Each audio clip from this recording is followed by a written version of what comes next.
Hi, how are you doing? So there is a game inside the game with a bunch of different ways to check your statistics, and you see some of the statistics are inevitably going to be connected. As in, just by looking at one stat you can tell something else about the profile. If you see someone completed floor 7 inside dungeons 20,000 times, you can clearly tell he probably doesn't touch grass a lot, but also you know for a fact he will have at least one floor 6 completion. Cause well, one of the requirements to attempt a floor is beat previous one and number before 7 is 6. Cause well, that's just how math works.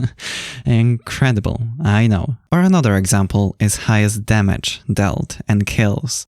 So you see, the way it works on Hypixel is that in order for a mob kill to be attributed to your account, get experience points from it and thus be able to actually progress through the game, you either need to directly kill that mob by dealing all of its HP, assist another player by dealing at least 1% of its HP, or be the last one damaging the mob before it dies to some natural causes like gravity. In other words, to progress through the game you must kill mobs. To kill mobs you must deal damage. To progress through the game you must deal damage. So if you see a profile without highest damage set, it means he didn't damage anything yet, which means he couldn't kill anything yet, which means he didn't progress much through the game yet. But what if that same person does have a kill section, which means he somehow did kill something? In that kill section there is also every single mob in the entire game.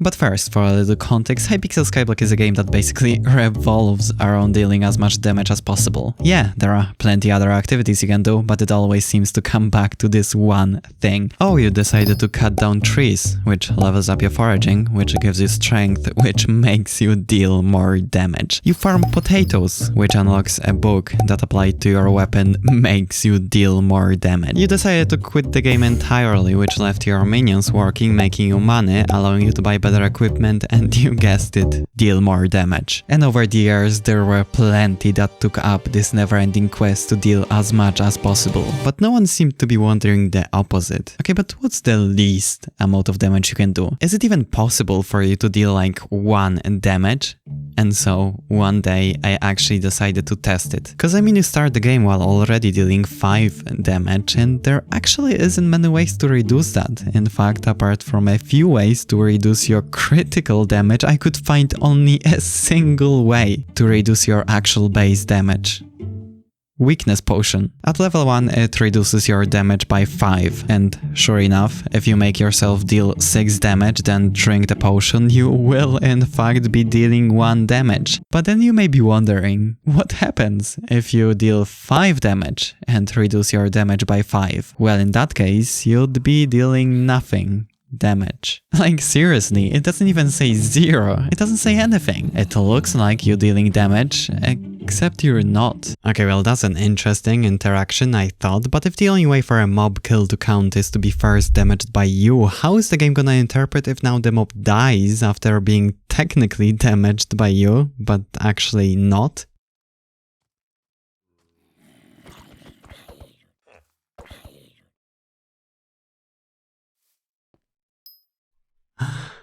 Yo, it works. It works. Well, funny you should ask, cause it works absolutely as normal. You get a kill, you get XP, you get loot, you get everything without there being any trace of you dealing any damage. And I could take it as a fun fact to confuse some people how is that even possible, and move on with my life, devoting my time to some things that would actually benefit the society, but no, it was already too late, and I needed to know just how far can you take it. Could you actually beat the entire game that revolves around dealing as much damage as possible without ever dealing damage? Cause yeah, that would be kinda funny.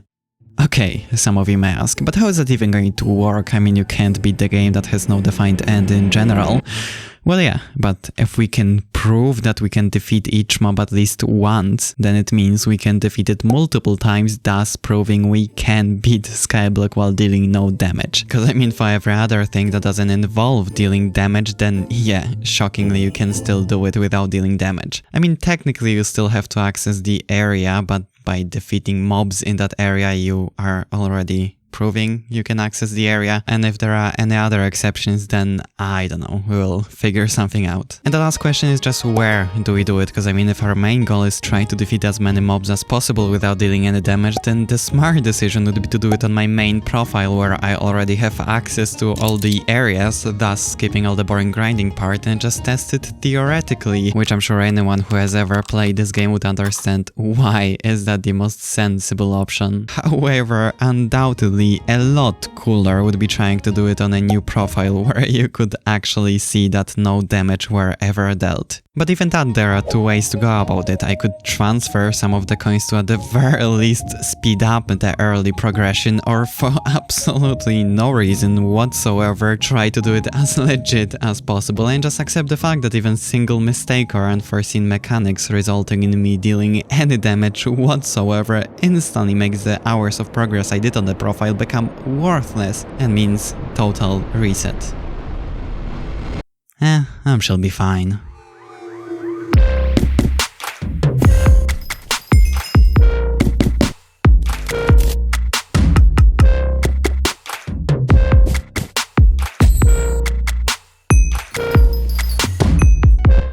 Okay, so for a quick recap where did 7 hours of my life just go, I started as usual by getting Skyblock level 7 to unlock Bazaar, which I wasn't exactly sure how to do it most efficiently, so probably lost some time there. With Bazaar unlocked, I started looking for quickest way to make money, once again without a plan, lost some more time trying a bunch of stuff, until I found an insane method of clicking this weirdly named flint in my inventory for 1.5 hours straight. It was very exciting, thanks for not asking, although it did make me a bunch of coins, so I can't really complain. And finally, with the money I made, I bought some armor which would help me not die, a god potion with a bunch of effects making me faster as well as helping not die, a very expensive cookie making sure that if, despite all that, I die anyway, I at least want to lose my money or the potion effects.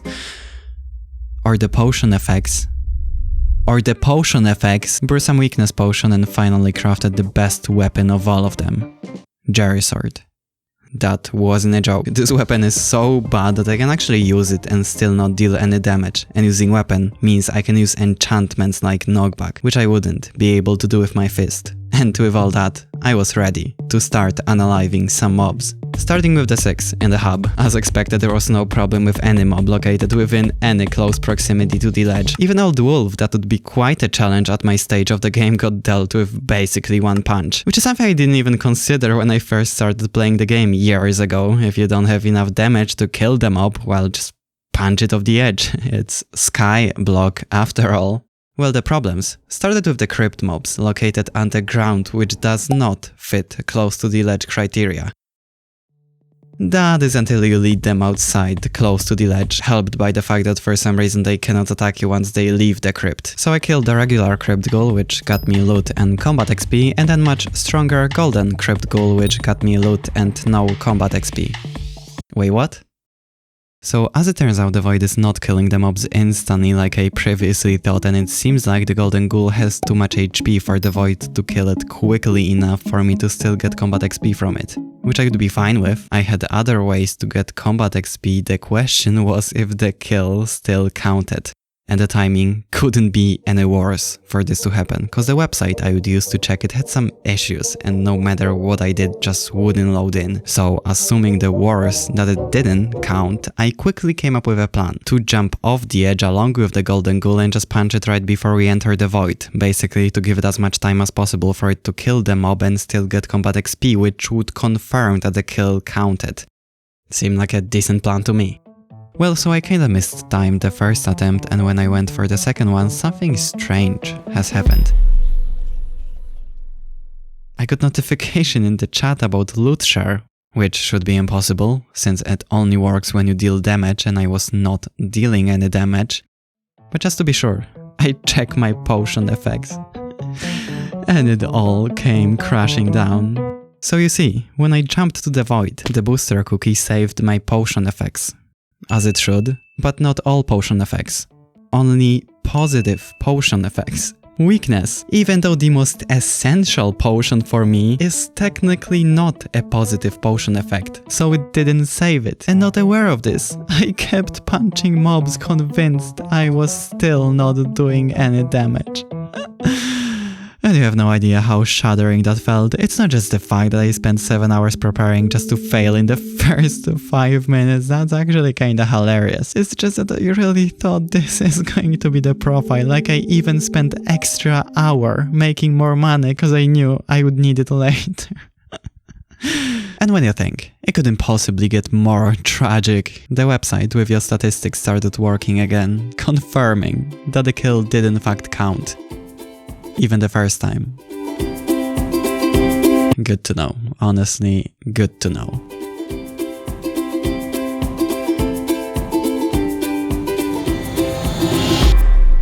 So since I already did it once and more or less knew what I was doing, this time it took only 4.5 hours to get more or less to the same point. Minus 15 million coins, cause in the time it took me to unlock Bazaar again, the market has changed quite a bit and clicking weirdly named Flint in my inventory wasn't as good anymore, so I just couldn't be bothered to make more. Also, I did notice a couple of things that are definitely going to be helpful, like that after reaching combat level 1 you can speak to Bestiary Master, which basically notifies you whenever you kill a new kind of mob, even if you didn't get XP from it, and also found a weapon that is going to be even better for this challenge. Basically it scales in damage based on how much fear you have, and since I have no fears in game, but in real life as well, it gives me no bonus damage, making it even weaker than Jerry's sword. And the fact that it's a legendary rarity, it allows me to apply a way better reforge, like 50% more attack speed, making blasting mobs of the face of the earth even more fun, and allowing me to basically cruise through the Hub Island.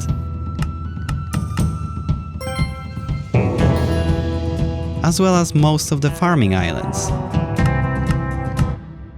Until I got to my arch nemesis, the chicken.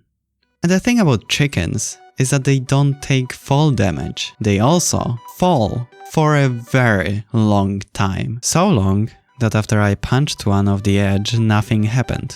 So I waited for a little bit, still nothing. I even had enough time to come up with a theory of second timer. First one after you don't get XP, and the second one after the kill is no longer attributed to you, which is apparently shorter than it takes for this goddamn chicken to fall off the cliff. Meaning I would probably have to perfectly time a jump, learning from my previous mistakes, waste 1 weakness potion per attempt, or about 50,000 coins per attempt, when finally the chicken died. It was just falling for a really long time. Okay, well, never mind. Then apart from killing the rest of the mobs, I also quickly made sure you're able to do the Trapper quest, which is one of those exceptions I was talking about earlier. As in that it's not a part of Bestiary, but it's still a combat-related thing necessary to quote-unquote complete the game. And luckily you can still do it without dealing damage. Just the fact that they get invisible every time you get close makes getting them to the ledge and the whole process in general infinitely more annoying, but you still can do it. And with that, the farming islands were done, allowing us to move on to the spiders, then the first combat area.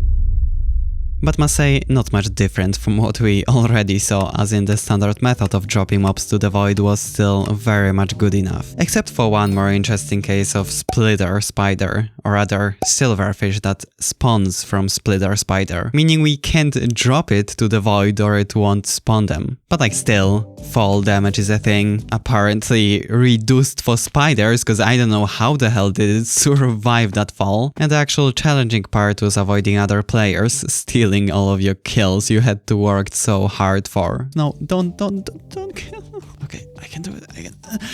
No. Okay, that has to be it. That has to be it. Okay, finally. That took way too long. Okay, well, the other challenging part were the mini-bosses and bosses inside the cave, but I quickly realized I'm nowhere near strong enough to challenge them yet. Or at least would need a special helmet that would stop the poison from taking all of my health. Like this one, granting you immunity to debuffs. Granting you immunity to debuffs. granting you immunity to debuffs, which you can get from cow collection, so I killed enough to craft a cow minion and let them do the rest of the job. Meanwhile, I moved to what I didn't realize at the time would be by far the most interesting area. The deep caverns. On surface, just 6 mobs, far weaker to the ones I have already defeated, but not only as the name suggests they are deep underground, which very much does not fit close to the ledge criteria. The challenging part is that they cannot leave their respective habitat, entirely excluding the void as the killing option, plus there is not enough space to even make fall damage a reliable one, meaning I had to get creative. And for the first layer with sneaky creepers I noticed a tiny pool of lava. The problem? That it was right by the entrance, guarded by a never-ending stream of players walking by, every single one of them with irresistible urge to kill anything in their path. Really? The solution: make the sneaky creepers even sneakier with invisibility potion, which I had to first brew, so I went to my island. And since I was already there, I might as well collect minions and craft the helmet I was talking about earlier. So I did. And even though I wasn't planning to go to Spider's Den yet, it wouldn't hurt to just put it on already. So I did. And as I went back to the deep caverns and was waiting for the first creeper to spawn to immediately start punching it to the entrance, something felt off. Wait, what happened to...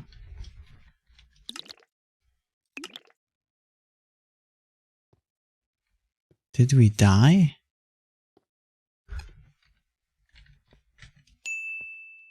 What happened to our... It's cause of... Oh... Yep, if you didn't cut it earlier, like I didn't, the cow head grants you immunity to debuffs. Weakness, even though applied by yourself at your own will, is still technically a debuff. And all I can say, I'm just glad I cut it before the first creeper spawned, otherwise it would mean a restart right there and then. And I wouldn't even have the pleasure to report you that the Operation Sneak, the sneaky creeper, was a staggering success. Unfortunately, the next 3 layers didn't have lava or anything of sorts, which left spending half an hour chipping away health with fall damage from tiny ledges the only option I could think of. And since it were like the busiest Hypixel hours, I knew it would be impossible to be left alone for even 5 minutes, and I'll probably have to come back at like 5 AM when nobody is gonna be online. So for now, I moved on to layer 5 and 6 that actually has a lot of lava. The problem is that the mobs that reside there are immune to it. Nice. What they are not immune to, though, is themselves. And since one of them is a skeleton, it allows us to use the oldest trick in the book and make them kill themselves. It counts, I'm a genius. Then I also realized that the slime habitat is directly next to the skeleton habitat, and even though they cannot cross it, they sure should shoot across it, which was way more difficult to set up than it should be reasonable to imagine, but eventually it actually worked, technically marking the deep caverns as done. For now, and which is when I would go back to the Spider's Den, but now that I learned that I actually cannot use the cow head to get rid of the poison effect, the second best option was to get strong enough to survive the poison. And the plan was to go to Dwarven Mines, get a lot of combat XP, which I'm gonna need to unlock the remaining stages, as well as get access to a way better armor, which not only should help me with Spider's Den, but also be useful for the future of this profile.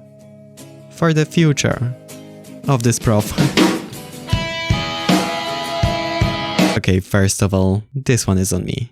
Second of all, this one is definitely not on me. So there are 2 types of enemies in Skyblock, the ones with regular hit points indicating how much damage you have to deal, and with hit points indicating how many times you have to hit the enemy in order to kill it. Star Sentry being one of those mobs, and no matter how much damage you deal, it will always be reduced to 1. But now you may ask, me from the past included, but what if you don't deal any damage in the first place?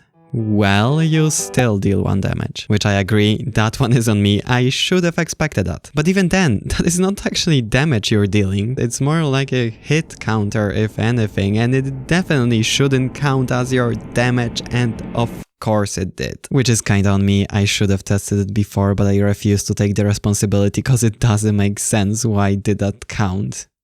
However, it doesn't change the fact that there I was, with another 7 hours lost to a single punch. And you may think it was devastating, and that would be correct, but I'm kinda glad it happened, cause it put a problem in my face, a problem that needed solution, and made me test a bunch of stuff I wouldn't have reason to test before that, and I probably wouldn't even have a chance to discover one of the biggest cheat codes of this challenge, which makes so much sense when you say it out loud, but at the same time it's like kinda obscure mechanics, so you don't think about necromancy.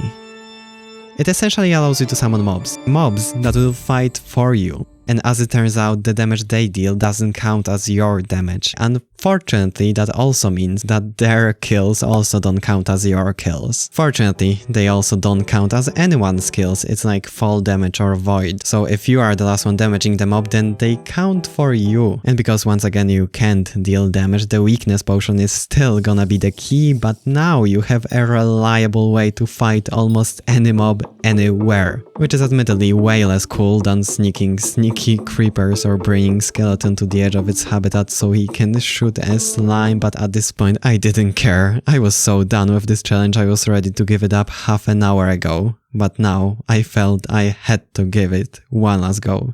And I would love to explain you why even at this point I didn't opt to just transfer the money to don't waste even more time when all that hours of suffering for the sake of doing it legit can be turned into more than 10 seconds of content because it's not relevant for the challenge, and because it's not relevant it doesn't make sense to do it. I could have just said that it's not relevant for the challenge and everyone would understand, but I can't explain that. You would have to ask my past self, cause my current self is also just as confused. On the bright side, the market has changed back, so clicking weirdly named flint in my inventory was good again. So not only I was able to get back all the stuff in record-breaking less than 4 hours, I even had enough extra money to buy a summoning ring. And I could buy it with some overpowered soul from later stages of the game, but to make it fair I decided to buy an empty one so that all the souls I would use would have to be captured by me. Which made the beginning kinda fun, cause I would have to use mobs like stepping stones, first using fall damage to kill Graveyard Zombie, then use Graveyard Zombie to kill Crypt Ghoul, and then use Crypt Ghoul to kill Golden Ghoul. And the same statistics that wouldn't die fast enough to the void and cost me 7 hours at the beginning were now my biggest ally.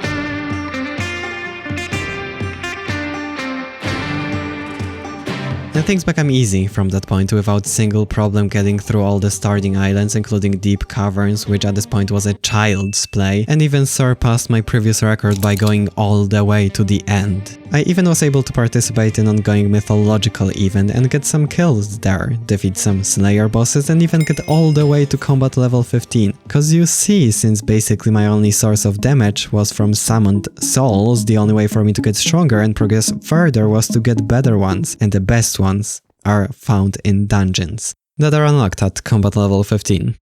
But must say, it was the most anxious I felt in this challenge by far, cause not only I have now committed more time than in any other attempt, pretty much everything works different in dungeons. From statistics to mechanics to abilities, there was a lot of things that could go wrong. But okay, it started decent. I remembered to drink the weakness potion, which you lose at the start, which I mean just another way to easily fail the challenge. And okay, my punches were still not doing any damage, that's good. And I even was able to defeat some of the mobs for the bestiary collection.